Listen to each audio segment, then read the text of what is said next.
झंडा अपने आप जुड़ जाता है। इसको समझने और समझाने की जरूरत नहीं होती।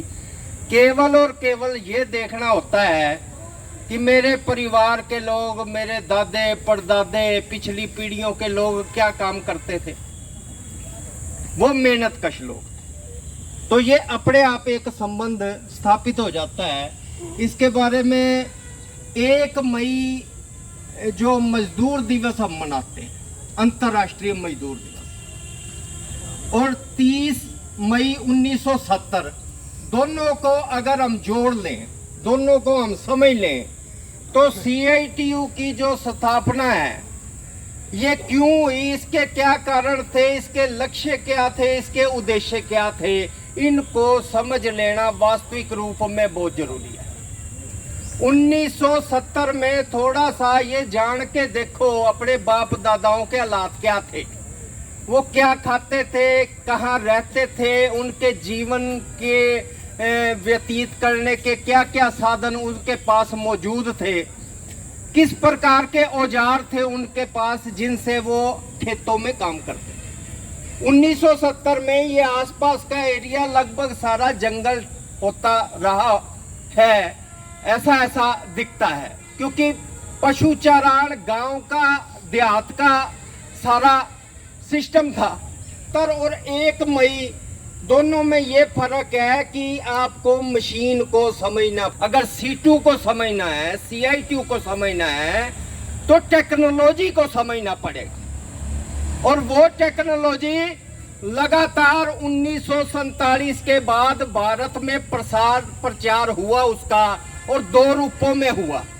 एक तरफ जहां बिजली के अपने शिक्षा और स्वास्थ्य के तमाम इदारे लगे, गांव तक के बच्चों के हाथ में अगर एक पेन भी आया तो पेन मशीन के ऊपर बनता है, ये बता दूं आप।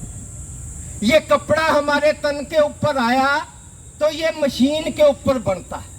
उस समय दूसरे हथकरघे थे, दूसरे टाइप की, घर में सूतली मतलब करके और उसका धागा बढ़ा के बड़ी मुश्किल से कई दिन में एक चादर बनती थी, एक चादर। महिलाएं ये मसाले कूटना और ये अपने आसपास के समाज में ये चक्कियां आटे वाली जो हम आटा पीसते हैं, गेहूं और ये तमाम चीजें जो चावल वगैरह की छिलाई है, ये हाथ से ही ड्रम के ऊपर ऐसे मार मार के हम सब करते हैं।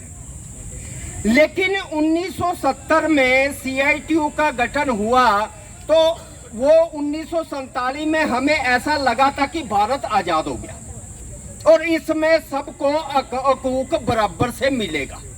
लेकिन वास्तविक रूप में देखा गया, दूसरी ओर जब ये टेलीविजन के बनाने वाले, एरो, कल्टीवेटर, ट्रैक्टर बनाने की कंपनियां प्राइवेट आ गई, तो गांव के मजदूर पिताजी को, आपके दादा को, आपके भाई बहनों को, उनके अंदर, उन भट्टियों के अंदर बड़ी ही निर्दयता से उनके अंदर ठूस दिया गया कि तुम लोहा पिघलाओ, तुम दिन रात काम करो, तब ये मशीन बनेगी, तब ये ट्रैक्टर बनेगा। और खाने के लिए 1970 में क्या मिलता था, कितनी तनख्वाह मिलती होगी, ये साथी हमारे पुराने बैठे।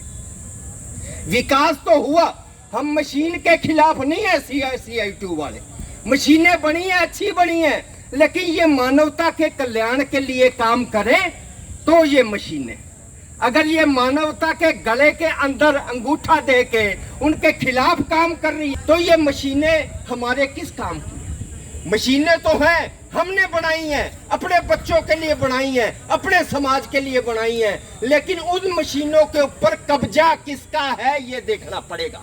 CITU ने ये बात 1970 के अंदर बाप ली थी और इसीलिए उन्होंने एक ऐसा संगठन बना लिया था, ऐसी समझ विकसित कर ली थी कि ये जो समाज बन रहा है, जो हमारे आने वाले बच्चों के लिए ये हानिकारक है। मशीनें हानिकारक नहीं है, इनको जो चलाने वाला, आदेश देने वाला है वो हानिकारक है। आज पूरे का पूरा समाज, पूरे का पूरा गांव, चाहे सरकारी कर्मचारी हो, चाहे छात्र हो, चाहे नौजवान हो, चाहे तमाम मजदूर हो, फैक्ट्रियों में काम करने वाले, ये मशीन और मशीन के जो मालिक हैं उनके ऊपर अपने उन तमाम औजारों का इस्तेमाल करते हुए उन्हें पीट भी रहे हैं, उनकी तनख्वाह कटौती कर रहे हैं, उनकी छटनियां कर रहे हैं, उनको काम से निकाल रहे हैं। और मुनाफा जो पैसे की सूरत में बदल गया मशीन के आने के बाद, मशीन के आने के बाद पैसे की सूरत में बदल गया। उससे बहुत पहले नहीं था, गांव के अंदर ही कुछ खा पी लेते थे, अपना जो भी आहार था प्रकृति ने दिया था, तो अपना जिंदा रह लेते थे किसी प्रकार से। लेकिन जो है बाद में ये पैसे के रूप में बदल गया। तो ये 1970 के बाद CITU का लक्ष्य उद्देश्य दो वर्ग बन गए, एक मजदूर वर्ग जो काम करता है दिन रात खेत के अंदर, एक और वर्ग जिसके हाथ में मशीनें हैं, पैसा है। हमारा वर्ग बड़ा है और बहुत बड़ा है। ये लड़ाई लेके CITU चल रहा है, इसलिए अपने आप को पहचानने की जरूरत है।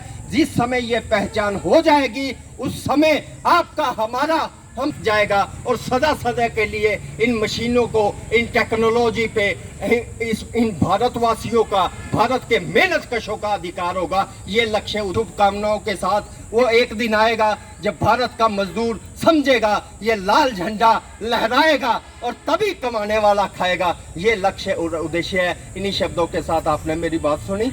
आप लोगों का बहुत बहुत धन्यवाद। इंकलाब जिंदाबाद, जय संघर्ष, जय। धन्यवाद।